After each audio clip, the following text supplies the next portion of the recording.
শুভ দোল পূর্ণিমা সবাইকে। আশা করি সবার দোল ভালোই কাটলো। সকাল সকাল ঘুম থেকে উঠেই দাদার সাথে আবির খেলাও হয়ে গেল। আগের দিন গ্রহণ থাকায় দোলটা এবার দুদিনেই খেলা হয়েছে। অনেকে আগের দিন খেলেছে, আবার অনেকেই পরের দিনও খেলেছে। আমরা পরের দিনেই খেলেছি। আর এবার আমার দাদা বৌদিরা ছিল বলে একটু বেশিই আনন্দ হচ্ছিল। প্রতি বছরেই মন্দিরেই হোলি খেলা হয় পাড়ার সবাই মিলে। মন্দিরে সবাই চলে এসেছিল, আমাদেরকে অনেক কবার এসেই ডেকে গেছে। রান্নাবান্না হয়নি বলে বেরোতেও দেরি হয়ে গেছে। অনেকেই এসে খেলা করে চলেও গেছে। যে কোনো পুজো পার্বণে বেশ আনন্দ হয় এখানে, পাড়ার সবাই মিলে বেশ মজাই হয়।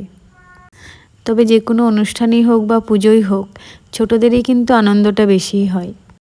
পিচকারিতে রঙের জল ভরে সেটা দিয়েও খেলার মজাই কিন্তু আলাদা, সেটা শুধু বাচ্চারাই বুঝবে। সেই সব দিনগুলো যে কবে পার হয়ে গেছে। আর আবিরের সঙ্গে কাঁচা রং মাখানো, সেটাও কিন্তু এখন আর নেই। আগে যে হোলি খেলতাম, 1 মাস ধরেও মনে হয় সেই রং যেত না। তবে আমার বরাবরই এই আবির খেলাটাই বেশি ভালো লাগে।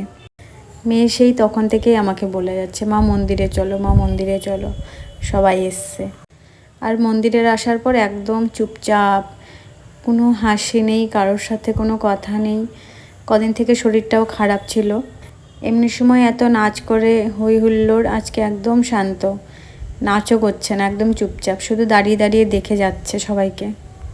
আমি কোলে নিয়েও কতবার নাচানোর চেষ্টা করলাম, তাও নাচলো না।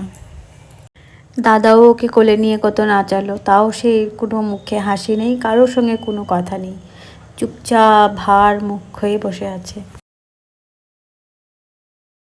খেলে টেলে 2টোর দিকে বাড়ি গেলাম। বাড়ি গিয়ে চান টান করে খাওয়া দাওয়া করে একটু রেস্ট করে সন্ধেবেলায় মন্দিরে আবার কীর্তন হবে, আবার আসতে হবে, যেহেতু বাড়ির কাছে না আসলেও ভালো লাগে না। খিচুড়ি প্রসাদও দেওয়া হবে, তাই খিচুড়ির জন্য সব জোগাড় যন্ত্র হচ্ছিল।